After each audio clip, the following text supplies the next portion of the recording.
Hi, my name is Amy Slatter and I'm a student at Central Queensland University, Rockhampton, studying Bachelor of Exercise and Sports Sciences.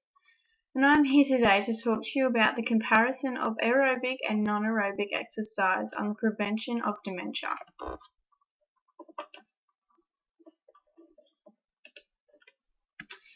It has been known and understood for some time now that as we age, our brain deteriorates and we start to lose cognitive function.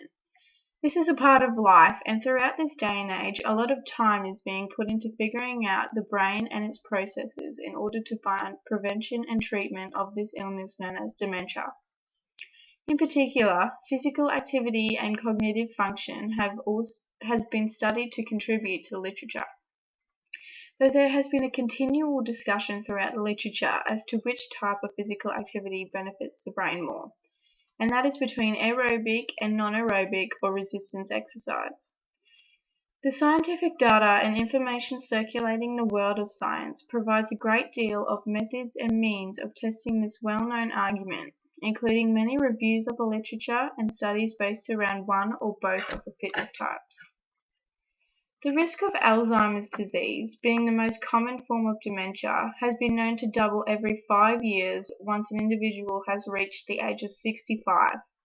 It has also been found that mild cognitive impairment, or MCI, may lead to dementia and in turn Alzheimer's disease, with over 10% of seniors above 70 years affected and 20% above 80 years. In recent reviews, non-aerobic or resistance exercise has not been the priority fitness type in aiding cognitive impairment. It is known that resistance training promotes insulin-like growth factor 1 or IGF-1 and in turn makes a person grow muscle-wise as well as decreasing serum homocysteine. This suggests the reasoning behind resistance exercise improving cognitive impairment, as increased homocysteine concentrations assist in weakening cognitive performance, along with IGF-1 endorsing neural growth and consequently increasing cognitive performance. On the other end of the spectrum, it has been suggested that the microstructural integrity of white matter is preserved when older adults participate in regular aerobic exercise. This is important as white matter in the brain is responsible for motor control, coordination, and visuospatial function. Another review also found significant cognitive benefits of aerobic training in older adults without dementia in 26 randomized controlled trials, while another review argued that 6 months of aerobic training has the potential to increase cognitive performance by increasing grey matter volume in the superior and the frontal temporal lobes,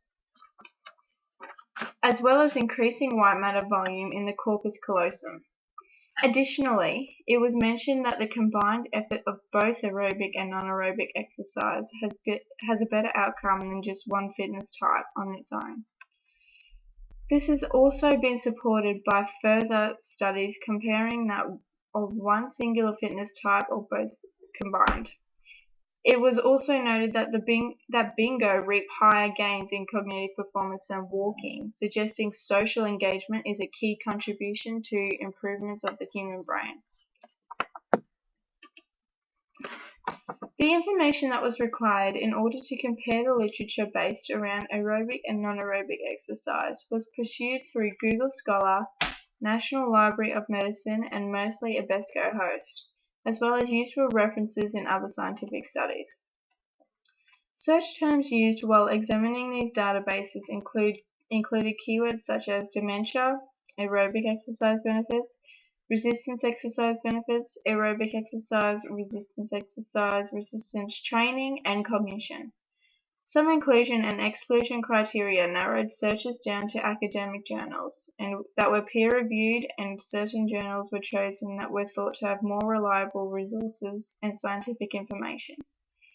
Most of the literature found has been published in the last 5 years, while only 2 resources before the year of 2008 has been included. Therefore, this review contains mostly recent literature, giving a reputable idea of the latest scientific data produced. Further evidence suggesting that aerobic exercise has a positive effect on cognition presented in a study involving older adults without dementia. A control group and a group that participated in moderate intensity aerobic exercise for 1 year demonstrated that the hippocampus size can be modified during late adulthood, determining that the anterior volume loss can be reversed with moderate intensity aerobic exercise. Furthermore, a study based on comparing the brain activity of young adults and older adults split into 2 groups of walking and control group also found positive benefits in the brain and increased connectivity after 1 year. It was suggested that the length of training has a great effect on the plasticity of the aging brain. The increased length of training and higher intensity was also at question in a study of both fitness types combined, where a 6-month combined intervention exercise program of participants with MCI demonstrated no change in cognitive function. The potential reasoning for this outcome was the lack of training, as well as the relatively low intensity. It was also suggested that a disease threshold may be a potential effect of this outcome, which goes against all other studies that had a positive effect on cognitive performance. On the other hand, it was found that in a study with Alzheimer's disease patients, 1-hour sessions 3 times a week for 16 weeks of aerobic and non-aerobic exercise proved favorable. With the control and intervention group, the control group decreased while intervention group increased in frontal cognitive function, with suggestions that social engagement helped. In terms of resistance exercise, one study found improvements of cognitive function in older adults without dementia, consisting of 2 1-hour sessions per week for 6 months. This group-based intervention also suggested that social engagement plays a part in the outcome. Additionally, another case of resistance exercise compared 2 intensities of 50 and 80% resistance training programs over a period of 24 weeks, which resulted in the moderate intensity having more benefit than the higher intensity program. This was due to the mood profile in the participants, suggesting that mood related to cognitive function, furthermore showing that the beneficial effects was not dependent on the resistance exercise. Ultimately, the feeling that resistance exercise gives older adults plays a big part in cognitive function.